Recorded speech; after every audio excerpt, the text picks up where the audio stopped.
Hi, and welcome to the Same 24 Hours podcast. I'm Meredith Atwood, author of the book, The Year of No Nonsense.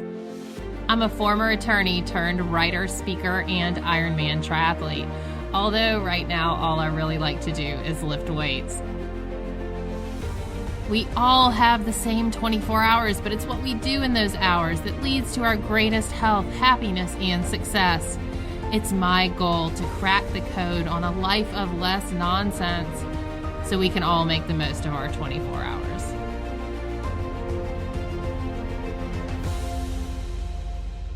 So let's get started. Hello, everyone. Welcome back to another episode of the Same 24 Hours podcast. I'm your host, Meredith Atwood. So excited about our return guest. Dr. BJ Miller is back. Hello. Hi, Meredith. Welcome back. So anyone who hasn't listened to episode 206, I had Dr. Miller on, who insists I call him BJ. So I had BJ on one of our live community meetups back, I believe, in March or April at the beginning of COVID, when we were all trapped at home. And that was such a great meetup. So everyone listen to episode 206. But I want to start with the very quick version of your story, BJ. I know you probably are so tired of telling it, but how did you end up in palliative care? Palliative care. I have a hard time with that word. How did you become you and on your mission that you're on? Well, let's see if we can boil that ocean down a little. The big event for me was, I had no interest in medical science per se. I on my list of things to become was not a doctor until midway through college. I was screwing around on a commuter train with my friends, just a park train sitting there one night, and I had a metal watch on, and I climbed up on top of the train like you'd climb a jungle gym, and I got close enough to the power source and the electricity arc to the watch, and that was that. So I was severely burned from that, lost both legs below the knees and then my one arm below the elbow, and had my dance with death for a couple months in the burn unit at St. Barnabas in New Jersey. And over that, so that was a huge wake-up call. That was my what I call the cosmic spanking, this moment where I just really reoriented me. Cosmic spanking. Yeah, this is some act of nature, act of God. Oh, sorry. That's okay. Let me turn that off real quick. Sure. My cell phone. So anyway, that cosmic spanking, yes, this thing much larger than myself came along and acquainted me with the world beyond myself and the world that included myself. It's sort of a two-step right there. So there's a lot to say about that experience, but also built on, becoming a disabled person, dealing with death, leaning into reinventing myself a zillion times. That was the start of my interest in medicine. But really, if I'm honest, it goes back far in that. My mother, I grew up with a mom who had polio, and she's got post-polio syndrome pretty intensely. So I've been a caregiver since I was a kid, by some measure. We never used that language, but that's what I was doing. And this, right. So all of this is sort of going into medical care, going into medicine, then going into palliative care and hospice work has been sort of a coming together of a bunch of threads in my life. Yeah. Well, since COVID, since, March-ish, the world's obviously turned upside down. I saw on the news this morning that the Metropolitan Opera is closed till September 2021. There's no shows on Broadway. It's like, what, and that's the least of it, right? That's just the exterior, like, what? We can't go see a play ever. Yeah. But the world and COVID, and how has that impacted your work? And what do you, let's just start the conversation there, because I think that is impacting so many of us on different levels, whether it's personal or just an overall sense of a cosmic spanking in some way, really. Yeah. Well, that's right. There are a couple of ways for me personally. I can just start just practically or logistically. I was in the midst of just beginning a little nonprofit sort of online resource library earlier this year. because one of the ways that end of life issues or dying is so hard in this country is just for a lack of basic information. That's why Shoshana Berg and I wrote a book about it. And, there's just still a need for basic, good, sound information. So I was turning my attention more to that, and then and letting go of some clinical work to make space for that. And then COVID hit, and then I realized, well, no, the world doesn't need a library right now as much as it needs direct support. So we kind of, as they say in business, we pivoted. That's really a key quickly. word this year, pivot. Yes. Sure is. We all are doing a lot of it. It looks like we're dancing probably from afar. And yeah, so we quickly threw together this thing called Mettle Health, METTLE, mettlehealth.com, which is basically online palliative care counseling and coaching. So that's one response, is getting into the tele world and getting back into direct support. And there's a lot to say about the details of Mettle, and we can talk about that. But anyway, that's one, for me personally, a big response. But then I think your question, the more exciting answer to your question is sort of what's going on in the world and inside of us and around us, all of us, is one way of looking at it is we're all having an existential crisis. Mm. I'm used to, as a hospice and palliative care doc, I'm used to working with, individuals and families who are having an existential crisis by virtue of a serious diagnosis or a brush with death or some trauma. And so, there's a pathway that we know how to deal with existential crises on some level for individuals. But one of the things that's really beautiful when you work with folks in this way is you see all these changes and these transformations and these appreciations and this vulnerability. And with enough time and support, people come through some really hard stuff and land in a pretty beautiful place. There's a lot to say about that process, but it happens a lot. But now, one of the hard parts about having an existential crisis as an individual is you're doing it by yourself. Even if you're coming through to beauty, you're still left living in a world that is out of step with what you're going through on some level. And that can be some of the hardest parts of it all. Now, here we are now with all of us on some level having an existential crisis. And that's terrifying in some way, but it's also the opportunity that we could all actually be changed by this moment in important ways. And as a society and as a people, come through to this new layers of beauty and these new depths of knowledge for ourselves and others, et cetera. So I'll shut up because I get kind of excited about that. No, I love that. I love that. And, it's the whole idea of how do you take a crisis or a moment and make it something meaningful and beautiful. And I think that segues nicely into the work you do and how many of us as humans, we just don't want to think about death as a beautiful experience. We don't want to think about our loved ones dying as a beautiful experience, but that's so much of what the work is about, and having people prepare for it in your book to help people, to help them be guided so the end is beautiful. So what is something that you have seen during these last few months that really kind of touched you in a way that you haven't been touched before in your line of work?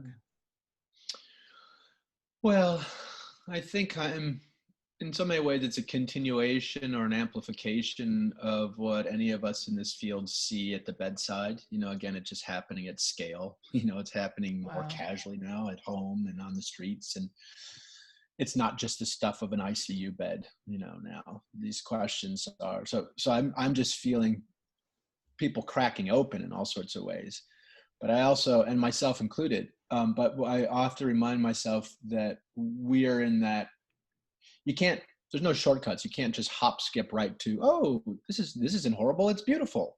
This isn't terrifying. It's great. Right. You got to go through some fire, and we're in the fire. So, we still got a ways to go.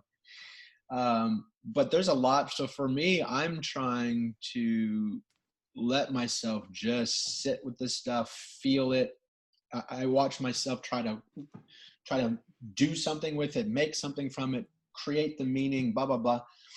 And that's great. I got a horse at a gate, but we need to first make sure we actually feel the thing we're responding to. Otherwise, we can have these incomplete transformations or these time-limited transformations. So I think we're still in that first order of business, is just letting ourselves be discombobulated, letting ourselves fall apart on some level. No fun. No fun at all. No fun. 2020 no. is funless. Funless. Yeah. No, and a discombobulation, it's insidious. It's everywhere. Absent the sort of day-to-day structures, whether it's Broadway plays to rely on, even if you don't see them, just walking by the marquee and knowing these things are happening. I think one of the moments I have it most every day is I realize how dependent I, as a human being, have become on sort of daily cues and structures for me to feel sane, for me to feel part of something, for life to feel familiar enough to handle it. So you pierce that veil and undermine these structures, and wow, we can quickly feel lost in obvious ways and subtle ways. And so that's my answer to your question, Meredith. That's what I right. this And problem. like one of the things I did when we hit quarantine, well, I ate for 2 weeks and then I thought, oh no, this is not going to go well. I'm going to be a TV star, but on the wrong show at the end of this year.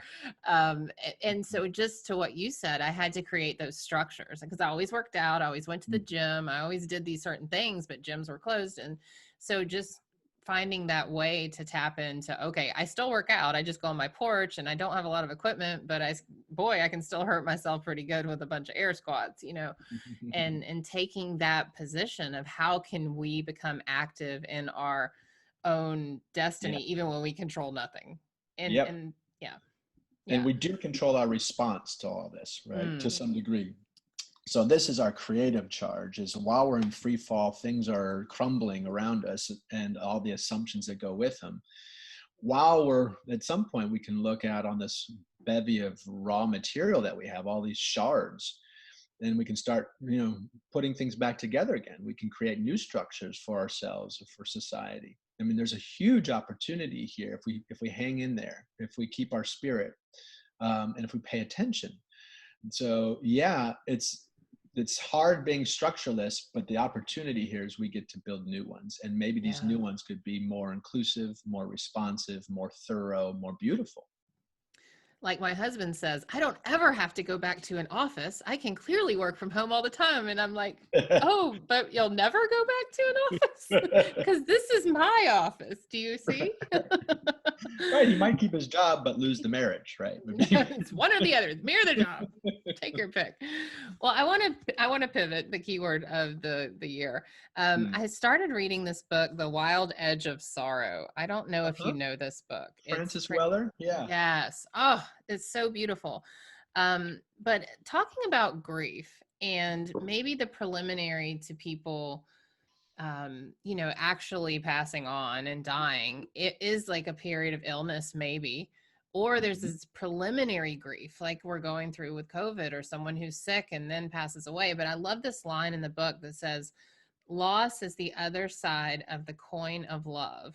The greater the love, the greater the loss. And I think that just struck me, that so much of our grief and maybe moving toward death or moving through the process is we're not allowed, or we're not allowing ourselves to feel grief. We're not even looking at death or looking at grief. It's just this sense that it's not happening. Like, this is not really happening. And then it does happen. And we don't know what to do. We're just unhinged. And so how does like hospice care and the work you do help guide people through that process of grief and lead them into a more beautiful death? Like you said, it's not going to be instant. Oh, I did this thing and now my death will be beautiful, or I will be fine. But what does that process sort of look like? Well, first of all, maybe we should pause for a second. Let's define beautiful, because what I mean by that word is something expansive and something that excludes nothing, and something that is sort of just rigorously itself. Versus a more superficial idea of pretty or easy or colorful.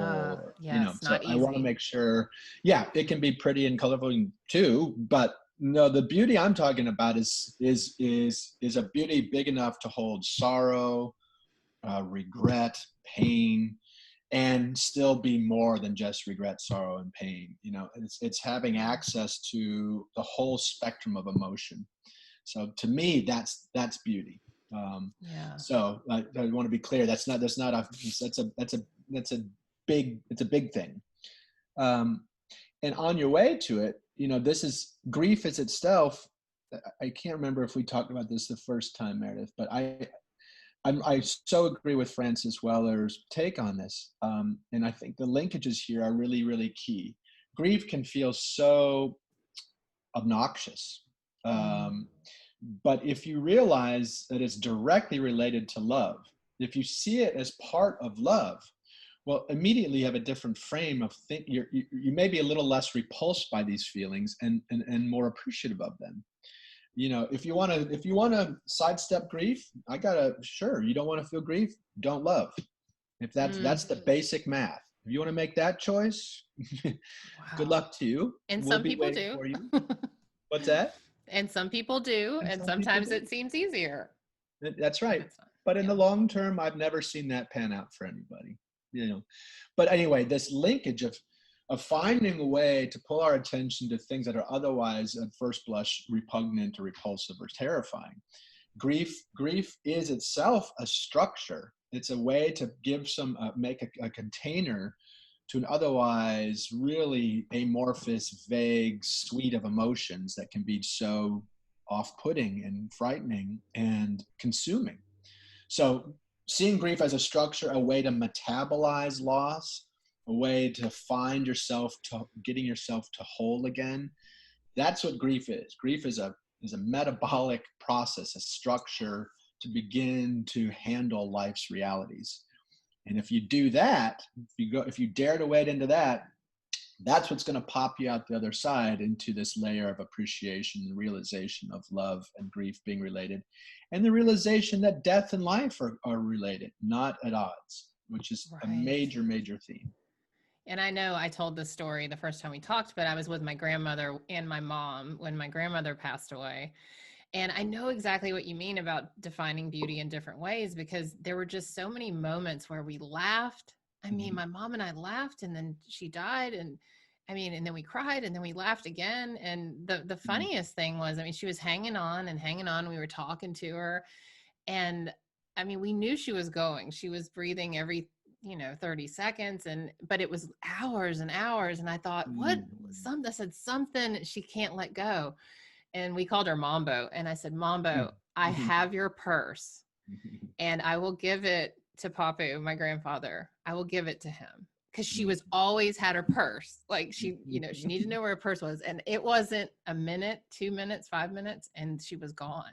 So we laugh about that. And then I went and got my grandfather and brought him to the hospital, and I had a Starbucks, and my husband called and he said, how are you? I said, well, I'm just sitting here with my Starbucks and dead Mambo. It's fine, but it's that whole, because we loved her so hard, we could laugh and cry and process that. And that's the feeling that was the gift she gave me, I never. And that's so wonderful. And you get to not be at odds with any piece of yourself. You get to be sad and laugh. You get to cry and laugh. You get both. Right. So I know this is a topic that comes up a lot, but regret. And I know you've probably experienced a lot of that coming from people who are dying. So what is something that you've learned or that you like to share with people about regret, so they don't have this like end of life sadness or experience? Like, how can you live better today so your death is part of that cosmic beauty in the way you want? Well, for my money, I think the one way or another, you got to find a way to find a way to look at life, find a way to see reality that includes death. In other words, I think a lot of us in this country in particular have a worldview that does not include death. And so therefore we're out of sorts. We're at odds. Our view of reality is at odds with a bigger reality. And in that way we suffer, so You've got to find, as long as your concepts of reality don't include everything you think and feel, you're going to find yourself at odds with yourself and at odds with life. So the major theme here is finding a way to cut a view on life that leaves out nothing, including death. That's key. And that takes work. That takes practice, like you're saying. It's a conditioning. At first, these ideas may feel off-putting or foreign, but bit by bit, you start looking around and you see loss as little deaths. You see a haircut as a death. You see going to the bathroom as a little death. You see, no. These are ends. These are losses, And the closer you look at death, I'm not even sure what the heck it is. It starts to, what we think of as such a concrete monolithic thing is actually pretty hard to define. And all I can say that death really is, that I know of, is a change. And if you kind of look around and you see changes, some construct or a thing is dying to make room for something else. And so part of your practice to this kind of worldview is appreciating and seeing change. And relating that in a way to loss, and relating that in a way to death, but also relating that in a way to transformation and new eyes and fresh viewpoints and newness. So anyway, going on too long here, but that's the main idea, is to find a way to include death in your view of reality. So, okay, sorry, but going on, but no, you're fine. Regrets. I love this part, except now that every time I cut my hair, my toenails, I'm going to be like, do we need to have a funeral? My toenails. Well, you can. I mean, I think you'll just find that you're just much more comfortable with loss over time. And that's sort of that segue to regret, which was your question. I mean, regret, it's like suffering. We can say, I don't want to suffer, but we're going to suffer in life. Mm-hmm. There is no way around it. And similarly with regret, if you have a memory at all, you're going to regret. It's natural. It's just normal. But there's a lot to just accept in that. And at the same time, it's sort of a relative framework. So yes, suffering is normal, but I don't want to just gratuitously suffer. Regret may be normal, but I don't want to pile on regrets, So the idea, it's almost like a harm reduction model. Like, forgive yourself, appreciate that you're going to regret no matter what you do, so you don't hate yourself for regretting, and set about minimizing regret where you can. And in this way, this is where once you kind of cop to death as being part of life and loss is a daily phenomenon, well, then you can start taking your time a little bit more seriously, your decisions a little bit more thoughtfully. And in this way, you pay attention to what you really care about, what you really love, and you work from those places.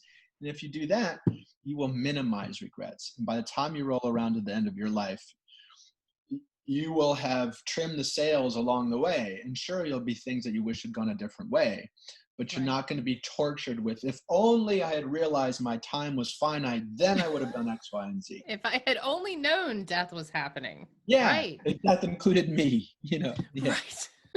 Right. And, I think a lot of people, we say, oh, life is too short for this. And we say that, but it's almost like we say it like, the sky's blue. Like we need to really think about that. Life is too short for some things. And so what do people regret? And too long for others, by the way. Yes. Honestly. That's a really important point here. Death is, I'm sorry to tangent real quick. I think we all talk about death as like something we'd never want. And a long life is a better life. Yeah. That's just not true, actually. There are a lot of people who choose to get off the planet. There are a lot of people who are in old age who are waiting to die, who say things like, God forgot me, playfully, but they're ready to go and their body just keeps on ticking. So anyway, I just want to perforate this idea. That's really good. Yeah, I'm glad you did. So, but back to your question about time being short. I'm sorry I cut you off. No. What do people regret? I'm sure they regret like working too much, right? Does everyone regret working too much or too long? I live in the Bay Area and there's a lot of workaholism here and people entwining their personal and professional lives. So yes, I hear some folks regretting that they worked too hard and didn't spend enough time with family and friends, etc. But it's more often it's the regrets I see are more along the lines like, I wasn't honest with myself or somebody else. I let fear rule me in ways. I Oh, made wow. decisions based on fear. You know, I didn't love as fiercely as I wish I had because I was afraid of rejection or this or that. I mean, one of the powerful things about realizing that you're going to die no matter what you do, even if you know, exercise all day, eat the best diet in the world, don't smoke, don't drink, blah, blah, blah, you're still going to go.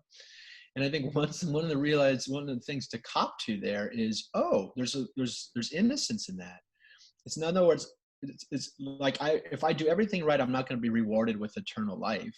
No, I'm not. It doesn't work that way. So, in Right. other words, if I'm going to die no matter what I do, that gives me some freedom, frees me up to say, well, shit. Excuse me. Well, No, you can cuss. It's fine. okay. Well, I might as well try. If I'm going to go down either way, I might as well try X, Y, or Z. In a way, what do I have to lose? I have regret. You know, that's something to really mind. But otherwise, I can fail. Either way, I'm going down, so I might as well try. And so for me personally, and a lot of people I work with, you get this two-step thing that comes out of turning your attention to death. You get the reason to try. That is, time is short. You don't have an endless amount of time, so you should use it thoughtfully. You have sort of this compulsion to try things. And you also have this sort of built-in forgiveness. Like if you're going down, success, failure loses meaning, just try. So I'm emboldened to try things, and I'm also emboldened to forgive myself for failing. And that combination is pretty powerful. Right. And when you take it down to like a micro level and like on the life coaching level, which I coach a lot of people, you know, Mhm. they're scared to try the smallest things, the Yeah. smallest. And when you start to think about death, it's going to take the stigma off of you trying a new exercise plan, because who Yeah. cares? Who cares about Yes. the exercise plan? Like who cares, you know? And so I think that that's so important to get to know death a little Yeah. bit so you can live, right? You got it. You got it. Yeah. There's the Yeah. link. Well, I want to circle back to Mettle Health and tell us a little bit more about this platform. And you said you had to do another pivot from library to more active. So give us a little bit more about what it's about and how people can find it. Yeah. Well, so Mettle Health, it's a place you can come get basically extra support whenever you need it. You know, the breakthrough for us is we don't require a doctor's referral. We get to take advantage of the virtual world and be accessible beyond just location, because palliative care is well demonstrated in major hospital settings and in urban areas, but it's very hard to find palliative care in rural areas. It's very hard to find palliative care in regional, like the northern Midwest, the Southeast. So palliative care is a wonderful thing, but it's tied to people and geography. And so the idea here is it's accessible wherever you are. And because you don't need a doctor referral, you don't need someone's blessing. You just give us a call. So Wow. basically, we're available anytime someone needs some extra support. So, you know, we do a fair amount with folks around advanced care planning. I just had a client this morning who's had a return of her cancer and wants to get in the mode of making decisions that are right for herself. So she's trying to kind of retool her confidence. So we're talking about how she's going to approach these treatment decisions, what she wants to protect, what she's willing to let go of, how she wants to proceed with treatment. That's a huge thing. Grief, we do a lot of grief work. Supporting caregivers. So patients and caregivers call us. It doesn't matter the issues are much the same. Existential issues, how to reframe your life, how to reframe reality so that you feel part of your life, not at odds with it, like we were talking earlier. Anything goes, basically. We can talk about just about anything in the context, like is in palliative care, is serious illness, terminal illness, or caregiving for someone who is. So anyway, that's what we are. That's what we're trying to do. And that's what we're doing. Oh, I love it. Gosh. Wow. I mean, what an opportunity. Mm. I didn't realize it went that deep. That is so amazing.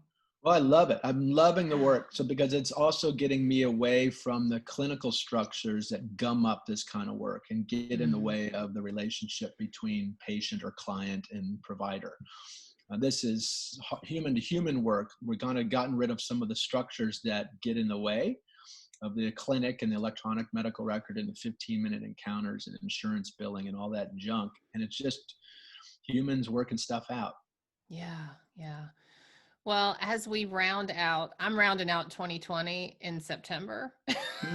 Just so you know, I'm starting my 2021 on October 1st. Oh, I'll But join you. as we round out this year, what is something that you're turning your focus towards in your own personal life? Like, how are you flipping this situation? And I know you are looking at it from a growth standpoint versus, the world is ending. How Yeah. are you doing that? And let's leave our audience with an uplifting note, which it's all been Yeah. uplifting, but.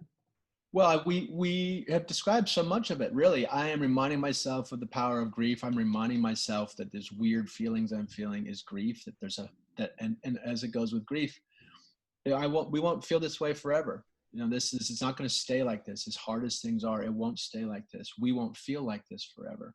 So meanwhile, I'm letting myself fall apart a little bit. I'm getting rid of stuff. I'm jettisoning things that aren't serving me in my life. I'm retooling sort of the fundamentals of life, basic aesthetic needs, basic nutrition, basic housing, getting Yeah. fundamental, putting my feet back on the ground again.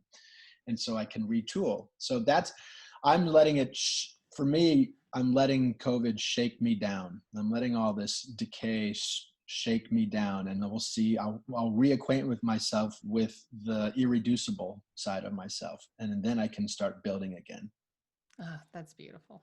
Well, BJ, thank you so much as always. I appreciate you. Thank you, Meredith. It's a pleasure talking to you.